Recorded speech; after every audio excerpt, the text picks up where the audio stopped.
Welcome to the SmartCell Insight or SCI demonstration series for Release 3.6. In this demonstration, I'll show you the interface functionality and capabilities of the applications report. I'll cover the information displayed, as well as how the output can be filtered to display specific information, including, but not limited to, data from certain controllers or certain access points, or only for a specific period of time. All right, let's get started. Okay, over here we have the login page for the SmartCell Insight. The username is admin. I'll put in the password here and log us in. And by default, it comes to the overview page. The overview page is just a quick overview of everything the system knows, every access point, every controller, every bit of information over the time period specified up here at the top. The default for this is always the current day and the previous day, so it's the data for one complete 24-hour cycle and whatever time in this day. But we're not too worried about the overview slide here. We want to look into the applications report.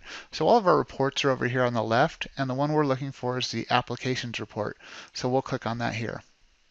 So once this report comes up, it's going to come up with the date range that's the same as what we had on the overview page, today's date and the previous 24-hour day. So that's going to be the default. That's not enough data for us to really have any value with. So I'm going to go ahead and change this, and we hit this button here and allows us to set a date range. We can set date ranges for, say, the last 7 days, just the last 24 hours, only today, but I'm going to do a custom date range where I'm going to go from the 1st to today and cover every day of this month so far. And we can hit apply there, and it'll redraw our data, and it'll collect all the data and show us only application activity and application data for those date ranges. So all of this information that we're seeing on this page is going to refresh, and it's based on the collected information for that date range. Now, another thing we can do is we can filter this data on a specific access point, a specific SSID, or a specific radio. So let's take a look here. So when we do this, the data is broken down, or the filtering is broken down by system. The system is essentially your cluster name. Within the cluster, you're going to have controllers. So we'll have the MAC addresses of controllers. If there were multiple controllers, they'd all show up here. And then we have domains, if domains are capable of being configured in the network. We'll have our zones, and then underneath our zones we can have AP groups. So here we have an AP group, and now if I were to check this box and hit save, we'd only see information on this report from these two APs. Now, that's not a lot of data for us to sample, but we can still run with this. So once we've selected those two APs, we can come down here and filter even further on a specific SSID. Now, the SSID is only going to be the SSIDs that are available on the APs that we've selected available to us. So these are the two here. We can deselect all of them. We can select all of them. We can select just a single one of them. We'll go ahead and select one. And then we can further filter this by filtering on the radio. So let's say we only want to look at the 5 gigahertz spectrum. We can check this box, and we won't see any data for the 2.4 gigahertz. For us, we want to see everything we can see here, so I'm going to reset the filter. Another quick note that in this applications report, only WLANs where the controllers have application tracking, application reporting available will have data here. So that's something that has to be explicitly enabled on the controller for each WLAN that you want it on. So when you look at this list, the only systems and APs and WLANs that you're going to see in this list are ones that have application recognition enabled through the controller for that WLAN. So you won't see any WLANs that don't have this feature enabled.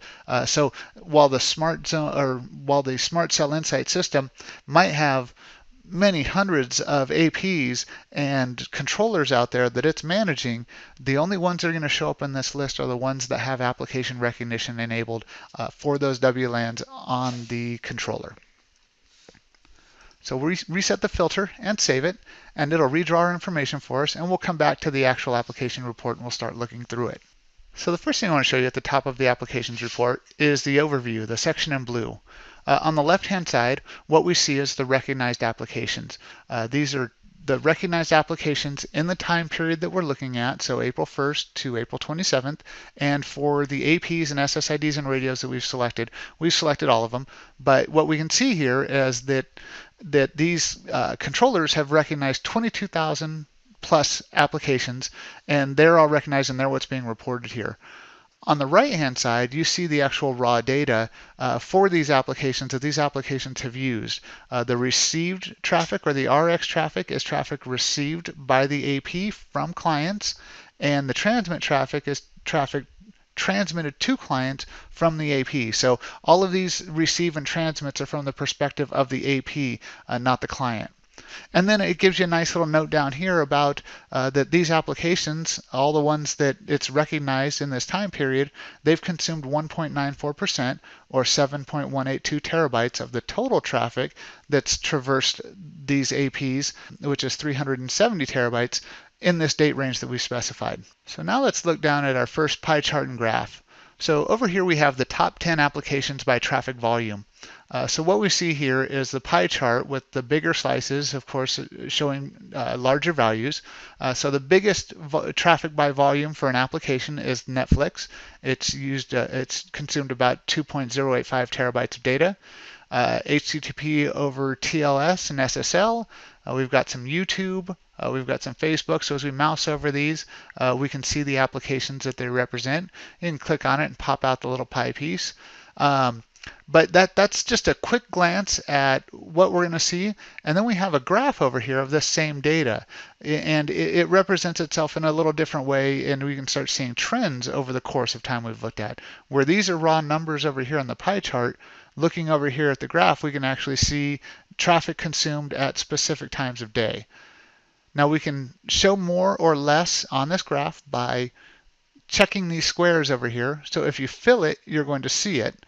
And when you mouse over, you can see what color and what application that color represents. So the one we just highlighted is web file transfers. So let's take a look at our biggest hitters only. Let's take a look at the green, which was YouTube. We'll look at the blue, and we'll look at the orange. So these are our biggest traffic consumers, and you can see some trends in this data where some have spiked over certain periods, others have been relatively consistent. But what this allows you to do is, over the long course of time, you collect enough data to start recognizing trends and recognizing normal behavior, normal traffic patterns in your network. And in some of these other features of SCI might alert you if things start looking abnormal to what you're doing regularly. Now this traffic right now by default is a plot point here for every single hour of the day. So as I move this over, you'll see each one is at a certain point, or 1 hour of each day, that we've represented in our date range up here. So we can change this to, say, a day, and we'll get daily information, which smooths out the graph because you're only looking at the number of data consumed, the amount of data consumed on a daily basis instead of an hourly basis. This default, or whatever this defaults to, will pretty much be based on however large your date range is. So if you're looking at months and months of data, you probably don't want to look at it hour by hour, and the default will switch to days if you're looking at several days or several months. Now, as we continue down, we can see the top 10 applications by client count. So this is not as much raw data, but how many clients are using these applications. So what we see here is, again, it's a little more evenly distributed. We see HTTP over TLS and SSL, some miscellaneous applications, Apple.com, Facebook, Google, a lot of ARP traffic, things like that. So again, with the same idea, we can look at these on an hour-by-hour basis by default, and we can check the boxes of the lines we want to see.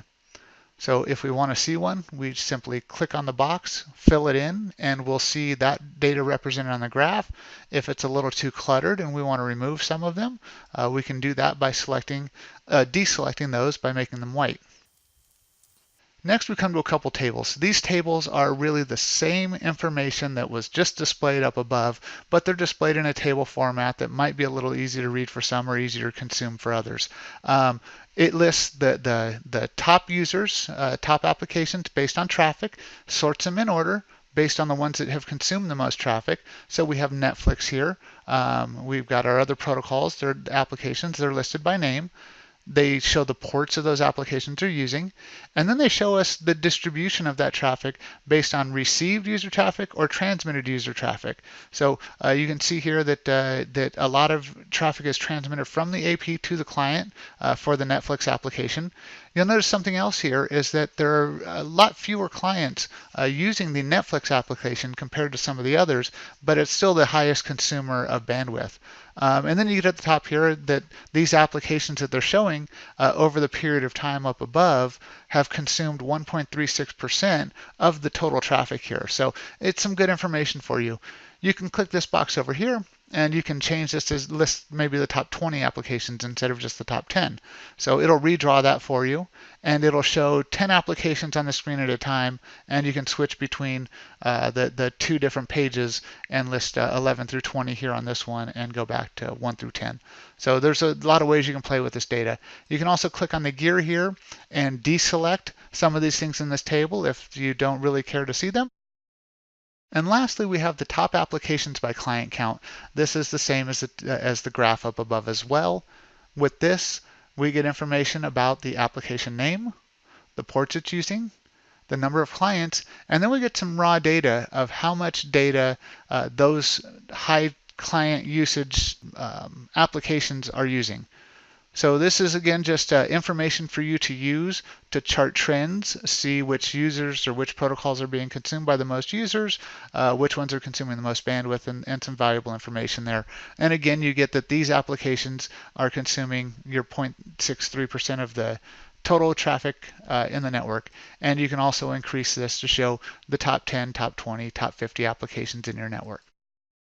Now, like with all of these reports, you can get in and you can do saved filters. So if you click this box and say new, it'll create a save filter that basically has all of the filters that you've applied to this report you're looking at right now. We haven't really done any filters, but if we were to do some that are common to us that we want to filter, perhaps on certain systems, certain controllers or something like that, we could filter that information and then create a new save filter here. And what we'd be able to do is, after we've saved it, we can come over here to Save Filters, select that filter, and it'll generate a new report based on that filtered criteria for us. So it's a pretty useful tool for you. You also have the download option over here. So to download, you can download this report, and it will be exactly this report, the data in this report, to either a comma-separated value file or a PDF file. The comma-separated value file is useful because it allows you to potentially manipulate the data in another external application later, and you can create different pivot tables and things like that with it. And the PDF will look a lot like what we're seeing here on the screen. It'll generate a PDF file with all of the data that we're seeing on the page. Now, do keep in mind that it's going to generate this report and download this report based on exactly what you're seeing on the screen. So if you go and change these date ranges and specify a different date range and populate the screen with that and click download, it'll be a different report than the one we're looking at right here. So just keep that in mind as you're doing this. We also have the ability to schedule reports. So we can set up scheduled reports that run automatically at certain intervals. So when we click New Schedule, we just give it a name that's easy to identify so that you know what it's doing and how often it's doing it. That would be the most helpful. And you select which format. That'll either be a PDF or a CSV, just like the download option. And then you pick the repeating schedule. You can run this daily, weekly, monthly, quarterly, or yearly, and then give the email addresses of the folks you want to receive this report.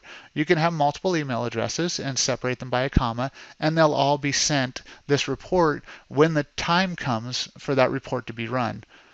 Once you save them, it'll show up over here in this list of scheduled reports, and it'll run automatically if they're enabled. So these are enabled here. If you're done with a report and you don't want to run it anymore, you can either disable it and keep it in the system because you might run it again later, or delete it. But those are your options for creating scheduled reports. So we'll go ahead and cancel this. And that pretty much sums up what we have here for the applications report functionality in the SmartCell Insight. This gives you some good information about the application usage in your network. It gives you all the filtering capabilities of most of these reports in SCI, or pretty much all of them, where you can filter that traffic on specific sets of criteria, whether they're access points, specific WLANs, or specific radio frequencies over different dates and times. So hopefully this information was helpful for you, and hopefully you'll come back for more of the demonstrations in the series covering the other reports that show up on the left-hand side of the page here. Appreciate you taking the time to view this demonstration. Hope you have a great day. Thank you.